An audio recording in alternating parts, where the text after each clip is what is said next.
Okay, so you're not going to believe this headline we saw. Ukraine says it has uncovered Hungarian spy network working in border region. Wow. Seriously, it sounds like like the plot of some spy movie, right? But apparently this is happening right now, according to the news reports. It really does have that kind of Cold War echo, doesn't it? Yeah. Totally. So in this deep dive, we're going to try and unpack Ukraine's claim about this, well, this alleged spy ring. And Hungary's reaction, too, which was pretty immediate and strong. Absolutely. And sort of look at what this whole situation tells us about the, well, the already pretty complex relationship between these two neighbors. Exactly. So our main source for this is a CNN report that came out Friday, May 9th, 2025. Right. Think of this as, your way to get up to speed quickly on what's really going on. We want to pull out the crucial bits of information. The core claims. The reactions, yeah, and the underlying tensions. Basically, so you're in the know without getting totally lost in all the details. Sounds good. So let's dive straight into what Ukraine is actually alleging here. Okay. Their security services, the SBU, they've put out a public statement saying they've apprehended 2 individuals. Caught them. Yeah, caught them. And they identify these 2 as agents of Hungarian special services. And not just, like, minor players, apparently. The SBU is claiming these 2 were actively reporting to a handler, someone inside Hungarian military intelligence. Okay, so a direct link alleged there. Yeah, and their mission. Supposedly to find weak spots in Ukraine's defenses, specifically in that Zakarpattia region, the area right there bordering Hungary. Right, that makes sense geographically. And they were reportedly looking for vulnerabilities in both ground and air defense systems. That focus on defense capabilities is, well, it's interesting. It suggests a real interest in Ukraine's sort of immediate military readiness. Yeah. And maybe potential weaknesses along that shared border. Right, and the SBU also said they weren't just stopping with these 2. Their statement mentioned something like, comprehensive measures are currently underway to bring all members of the Hungarian intelligence network to justice.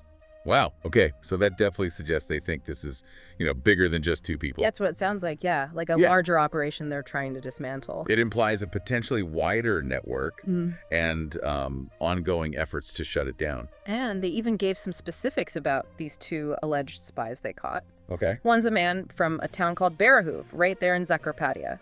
He was supposedly recruited way back in 2021. Okay. But only, quote, activated last September.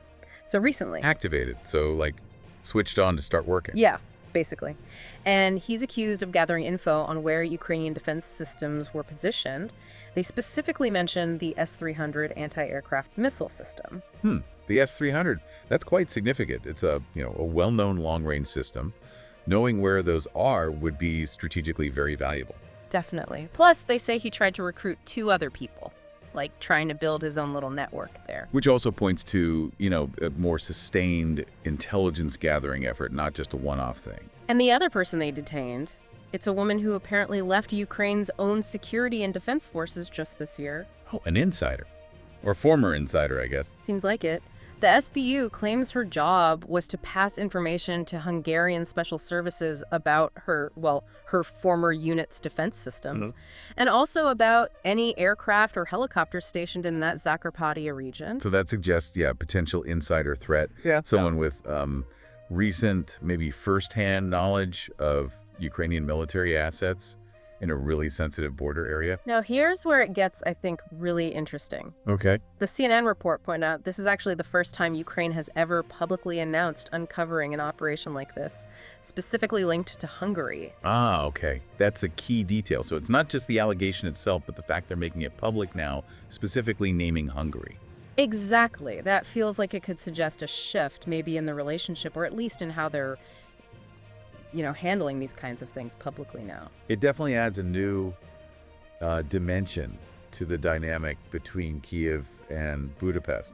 Suggests maybe an escalation in intelligence activities or perhaps just in the public acknowledgement of them. So Ukraine makes these pretty serious claims. How did Hungary react? Swiftly and quite firmly.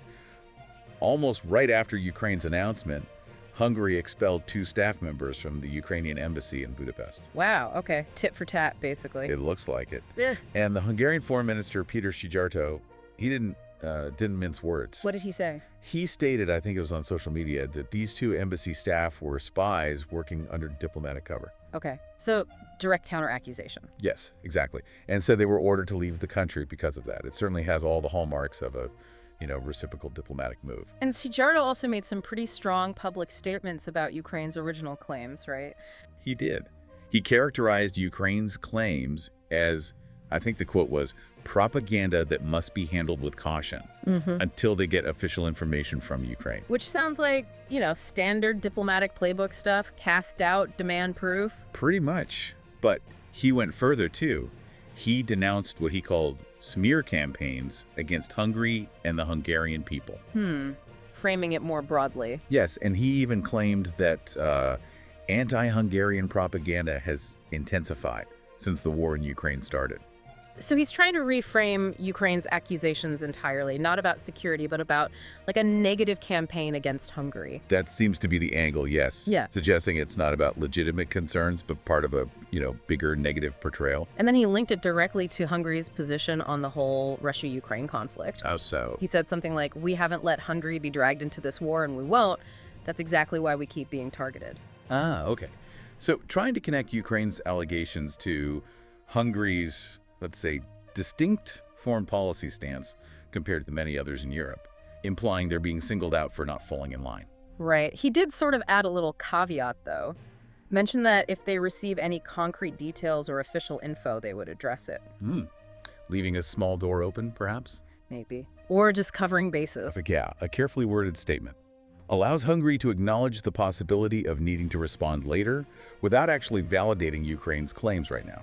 Okay, so we've got Ukraine's detailed allegations on one side, Hungary's strong denials and counterclaims on the other.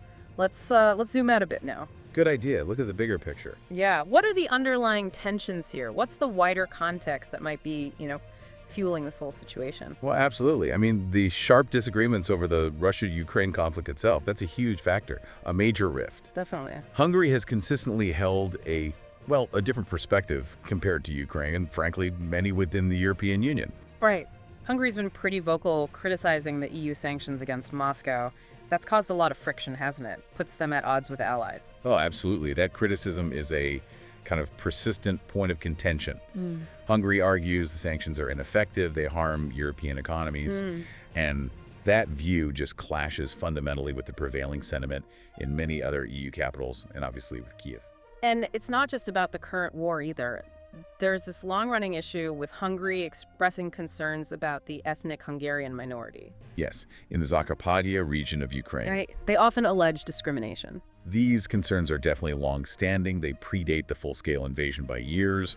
Hungary has frequently raised issues about language rights, education, cultural stuff for the Hungarian community there. Is it seen as a genuine concern or more of a political tool?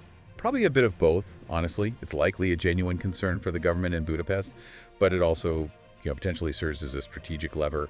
Well, to exert some influence in a neighboring country. Perhaps complicate Ukraine's moves towards, say, the EU or NATO integration. And the CNN report actually mentioned a specific example, didn't it?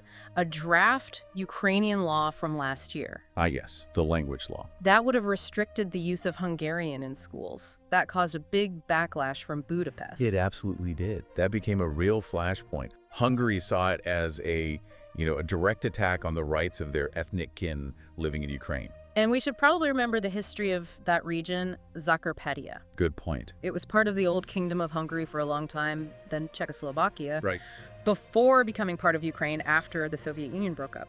Those historical ties must play a role in Hungary's interest there. Undoubtedly.